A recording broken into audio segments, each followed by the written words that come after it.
Сега в момента отиваме, ония връх е тук.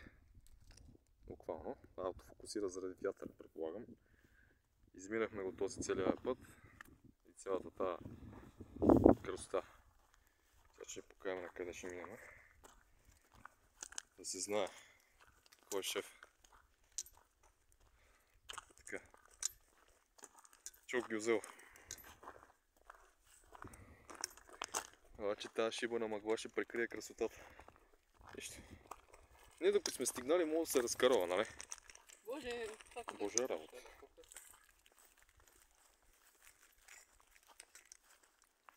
Терена е доста трудно достъпен и трудно проходим на местата. Тук не е, тук си е добре. Ете, бати красотата. Лошото, че хора не могат да го видите действително колко е. Ето вече студена от хора. Студена ли? Да. Дай паси майката. Тарикатко. Добре, окей. Така, като сме там ви пускаме отново парт 3 и ачо.